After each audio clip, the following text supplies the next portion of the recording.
আসসালামু আলাইকুম। প্রিয় দর্শক, আপনাদের নিশ্চয়ই মনে আছে 2024 সালের জুলাই মাসে, পুরো জুলাই মাস এবং অগাস্টের প্রথম সপ্তাহের কয়েকদিন যে আন্দোলনটা চলেছিল দেশে, তৎকালীন যে শেখ হাসিনা সরকার ছিল তার বিরুদ্ধে যে আন্দোলনটা ছিল, সে আন্দোলনের মূল থিমটা কী ছিল, মূল ভাবটা কী ছিল, আন্দোলনের একেবারে শুরু থেকে আন্দোলনটা কী নিয়ে হয়েছিল।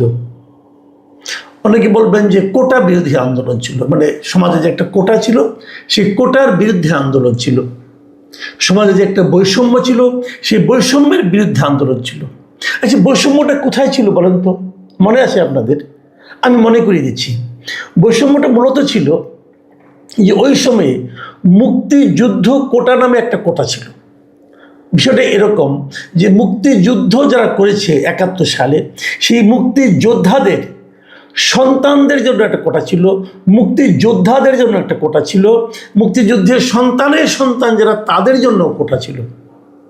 আরেকটু ডিটেলে বলি, মুক্তিযুদ্ধ হয়ে গেছে 24 সালে যদি আমরা ধরি, তাহলে 53 বছর আগে, তখন থেকে 53 বছর আগে। তো 53 বছর আগে যাদের যে যুদ্ধ হয়ে গেছে, সেই যুদ্ধে যারা অংশ নিয়েছে তাদের তো সরকারি চাকরি করার বয়স থাকার কথা না, তাই না?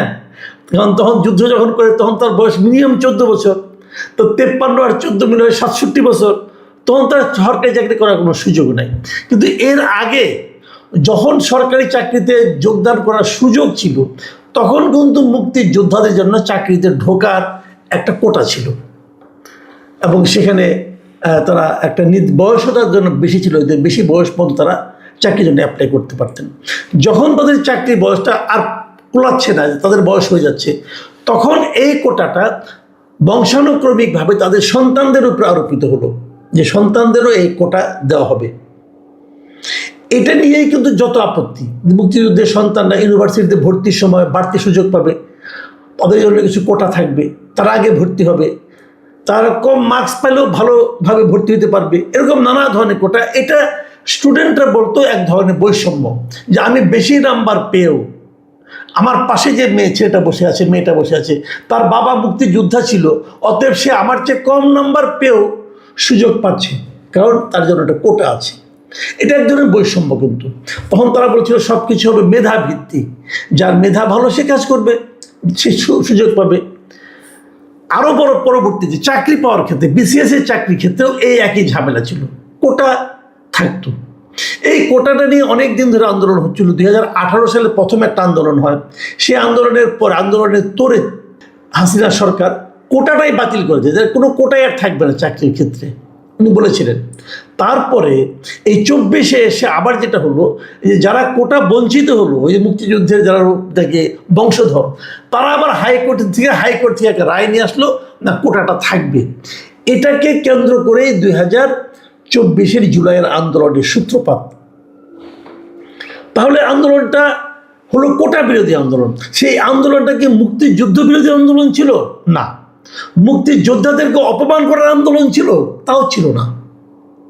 আন্দোলনটা ছিল যে ওই ইস্যুটাকে কেন্দ্র করে আপনি কোটা চালু করতে পারবেন না, যার যেটা যোগ্য, যে যার যোগ্য, সেই যোগ্যতা অনুযায়ী সে তার চাকরি পাবে, অথবা কাজ পাবে, অথবা ভর্তি হতে পারবে, যেখানেই যাক সেটা হলো তার যোগ্যতা অনুযায়ী, যার যে যোগ্যতা এবং যে কাজের জন্য যে যোগ্যতার দরকার, সেই প্রতিযোগিতায় তারা যে টিকবে সেই হবে। কার বাবা কি, কার বাবা হুজুর, কার বাবা হাজি, কার বাবা পাজি, কার বাবা মুক্তিযোদ্ধা, কার বাবা রাজাকার, এগুলো কোনোটাই বিবেচনায় আনা হবে না। যাকে চাকরি দেব, যে কাজ পাবে, যে প্রতিযোগিতায় অংশ নেবে, তাদের মধ্যে যাদের মেধা, যাদের যোগ্যতা আছে তারাই পাবে। ব্যাপারটা ক্লিয়ার, সিম্পল। আমরা কোটা বিরোধী আন্দোলন করলাম, আমরা বৈষম্য বিরোধী আন্দোলন করলাম। এই আন্দোলনের মাধ্যমে একটা সরকারের পতন ঘটলো, নতুন একটা সরকার আসলো, এখন একটা গণতান্ত্রিকভাবে নির্বাচিত একটা সরকার আছে। এখন কি আমরা কোটা চাই? চাই না। এখানে কিন্তু আগে যেমন কোটা বিরোধী আন্দোলন মানে মুক্তিযুদ্ধ বিরোধী আন্দোলন নয়, কোটার প্রতিবাদ করা মানে মুক্তিযোদ্ধাদেরকে অপমান করা নয়। এখনও তেমনি একই কথা আমি বলতে চাই। এখন আবার কোটা দেওয়া শুরু হয়েছে। দেখুন আজকে আমি কথাগুলি এত যে ভূমিকাগুলি দিলাম কেন, সেটা আপনারা একটু ব্যাখ্যাটা বোঝার চেষ্টা করেন। আজকে আমরা কি দেখলাম, আজকে একটা অনুষ্ঠান হয়েছে, বাংলাদেশ পর্যটন কমিশন, তারা একটা পর্যটন কর্পোরেশন, তারা একটা অনুষ্ঠানের আয়োজন করেছে। সেটা কি জুলাই গণ অভ্যুত্থান দিবস উপলক্ষে জুলাই শহীদ পরিবার ও জুলাই যোদ্ধাদের সম্মাননা প্রদান এবং আলোচনা অনুষ্ঠান হয়েছে। সেখানে আমাদের বেসামরিক বিমান পরিবহন ও পর্যটন মন্ত্রী আফরোজা খানম গিয়েছিলেন এবং সেই সঙ্গে এর যে প্রতিমন্ত্রী মিস্টার মিল্লাত সাহেব তিনিও গিয়েছিলেন, এম রশিদুজ্জামান মিল্লাত, এরা দুজনই সেখানে উপস্থিত ছিলেন। সেখানে উপস্থিত থেকে তারা দুটো ঘোষণা দিয়েছেন। ঘোষণা দুটো কি, জুলাই যোদ্ধা ও শহীদ পরিবারের জন্য বিমান ভাড়ায় 50% ছাড় দেওয়া হবে। মানে যারা জুলাই যোদ্ধা ছিলেন এবং জুলাইয়ের আন্দোলনে যারা মারা গেছেন, সেই মৃত ব্যক্তি, সেই শহীদের পরিবারের যারা সদস্য, এরা সবাই বিমান ভাড়ায় 50% ছাড় পাবেন। এটা দেশেও পাবেন, বিদেশেও পাবেন। মানে যদি বাংলাদেশ বিমানে তারা চলাচল করেন, দেশে যান অথবা বিদেশে যান, তাহলে 50% তাদেরকে ছাড় দেওয়া হবে। কেবল তাই না, যে 36শে জুলাই বলে ওইটাকে মাথায় রেখে পর্যটন কর্পোরেশনের মালিকানায় যত হোটেল আছে, ওনারা যদি সে সমস্ত হোটেলে কখনো যান, আজীবন তারা সেখানে 36% কমিশন পাবেন। এই দুটো কথা তারা ঘোষণা দিয়ে আসছে। আমার কাছে মনে হলো এটা তো জুলাই আন্দোলনের যে মূল চেতনা, সেই চেতনার সঙ্গে তো গাদ্দারি করা হলো। এটা আপনারা যে কাজটা করলেন সেটা হলো যে জুলাই শহীদদেরকে দিচ্ছি, জুলাই যোদ্ধাদের দিচ্ছি, এটা নিয়ে তো কেউ কোনো প্রতিবাদ করবে না, অতএব আমরা এটা দিলাম, আমরা মহান হলাম, আমরা দেখালাম, আমরা অনেক কিছু করলাম।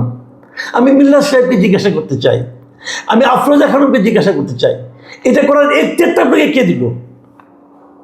এই যে আপনি 50% ছাড় দিলেন, আপনার টাকা। এই যে আপনি 36% কমিশন দিবেন, এটা আপনার টাকা, এটা জনগণের টাকা। জনগণের টাকা ছাড় দেওয়ার আপনার এখতিয়ার কে দিল? এবং তারও যে বড় কথা, আপনি এখানে দিবেন কেন? এটা দেওয়ার মাধ্যমে আপনি আবার সেই কোটা ব্যবস্থা চালু করলেন। যদি মুক্তিযোদ্ধাদের জন্য, মুক্তিযোদ্ধাদের পরিবারের জন্য কোটা দেওয়াটা অনিয়ম হয়ে থাকে, ভুল হয়ে থাকে, প্রতিবাদযোগ্য হয়ে থাকে, তাহলে এখানে কোটা দেওয়াটা কোন বিবেচনায় গ্রহণযোগ্য? আপনারা আমাকে বোঝান ভাই। আমি জুলাই যোদ্ধাদেরকে কিন্তু অবমূল্যায়ন করছি না। জুলাই যোদ্ধা হিসাবে, জুলাইয়ের শহীদ হিসাবে যার যা প্রাপ্য আপনারা দেন, কোনো আপত্তি নাই। কিন্তু কোটা কেন? আপনি দেন, সম্মান দেন তাদেরকে। যা যা যে দেশের স্বাধীনতা সংগ্রামে, দেখেন মিল্লাত সাহেব একটা ভয়ঙ্কর কথা বলছেন কিন্তু সেখানে। উনি বলতেছেন যে ইদানিং 1971 সালের মুক্তিযোদ্ধাদের সঙ্গে 2024 সালের জুলাই যোদ্ধাদের তুলনা করা হচ্ছে, যা কোনোভাবেই যৌক্তিক নয়। খুব ভালো কথা, আমি আপনার কথা মানতে রাজি আছি। তারপর উনি কি বললেন, 1971 সালের যোদ্ধারা দেশ স্বাধীন করেছেন, আর 2024 সালের যোদ্ধারা দেশের সার্বভৌমত্ব রক্ষা করেছেন। এটা কীভাবে সম্ভব? সার্বভৌমত্ব তো আমাদের দেশে সবাই রক্ষা করতেছে। জুলাই যোদ্ধারা বলতে পারেন যে একটা স্বৈরাচারী সরকারের পতন ঘটিয়েছে, সার্বভৌমত্ব কেমন তারা রক্ষা করলো ভাই? সার্বভৌমত্ব রক্ষা করার জন্য পুলিশ আছে, বিডিআর আছে, আর্মি আছে, দেশের জনগণ আছে, ওনারা কীভাবে সার্বভৌমত্ব রক্ষা করলো? এটা বোঝান আপনি আমাকে। হয়তো আপনি বলতে চাচ্ছেন যে এই সরকার, আওয়ামী লীগ সরকার, ভারত সরকারের তাবেদারে পরিণত হয়ে আমাদের সার্বভৌমত্ব খুইয়েছিল। যে সার্বভৌমত্ব খোয়ানোর কথা বলেন, সেটা তো আপনারা সরকার গঠন করার পর করেছেন। সেটা হলো মার্কিন যুক্তরাষ্ট্রের সঙ্গে চুক্তি করে। মার্কিন যুক্তরাষ্ট্রের সঙ্গে যে গোলামি চুক্তি আপনারা করেছেন, তাতে আমাদের সার্বভৌমত্ব গেছে। আমরা এখন বিদেশ থেকে তেল কিনতে হলে মার্কিন যুক্তরাষ্ট্রের অনুমতি নিয়ে কিনতে হয়, আগে ভারতের অনুমতি নিয়ে কিছু কিনতে হতো না আমাদের। সার্বভৌমত্ব কারে কি বুঝাচ্ছেন ভাই? এইগুলি ঠিক না। মুখে যা আসবে তাই বলবেন, এগুলো ঠিক না। একটা গোষ্ঠীকে খুশি করার জন্য যা ইচ্ছা তা দিয়ে দিবেন, এটাও ঠিক না। এদেশের সংবিধানে বলা হয়েছে এদেশের প্রত্যেকটা নাগরিক প্রত্যেকটা ক্ষেত্রে সমান অধিকার পাবে। যেখানে অধিকারের ক্ষেত্রে আপনি কম বেশি করবেন, সেখানেই কিন্তু আপনি বৈষম্য তৈরি করলেন। এই আন্দোলন ছিল বৈষম্য বিরোধী আন্দোলন। বৈষম্যের বিরুদ্ধে আন্দোলন করতে হবে কেন? বৈষম্য থাকবে না, এটাই নিয়ম। আপনারা নিয়ম লঙ্ঘন করছেন। আপনারা মন্ত্রী থাকার যোগ্য না, কারণ মন্ত্রী হয়ে আপনারা নিয়ম লঙ্ঘন করছেন, আপনি সংবিধান লঙ্ঘন করছেন। আপনি কোন বিবেচনায় একটা বিশেষ গোষ্ঠীকে, কিছু লোককে বিশেষ সুবিধা দেবেন? এখন এটা বললে আপনি বলবেন যে আমি জুলাইদের অবমাননা করছি। নো, তাহলে আপনাকে মুক্তিযোদ্ধাদের পরিবার যারা ছিল, যারা শহীদ পরিবার ছিল, মুক্তিযোদ্ধা যারা শহীদ হয়েছিল, তাদের পরিবারকেও দিবেন এটা? যে কথাটা নাকি বলছেন মিল্লা সাহেব, এই দুটাকে এক করা যাবে না, তা আপনারা তো এক করতেছেন না। আপনারা তো মুক্তিযুদ্ধের যে জুলাই যোদ্ধাকে উপরে উঠাচ্ছেন, আপনি তো এখানেও বৈষম্য করছেন। আপনি তো এখানেও বৈষম্য করছেন ভাই। আপনি মুক্তিযোদ্ধাদের চেয়ে জুলাই যোদ্ধাদের উপরে উঠাই দিচ্ছেন, কিভাবে সম্ভব? মুক্তিযুদ্ধের সঙ্গে তুলনীয় ঘটনা এই দেশে একটাও ঘটে নাই। মুক্তিযুদ্ধে আপনার দলের যারা যিনি প্রতিষ্ঠাতা, তিনি মুক্তিযুদ্ধে নাও, আপনি জুলাই যুদ্ধে নাও। খুবই হতাশাব্যঞ্জক। এবং আমি মনে করি এই লোকগুলোর মাথার মধ্যে কিছু আছে কিনা আমার সন্দেহ আছে।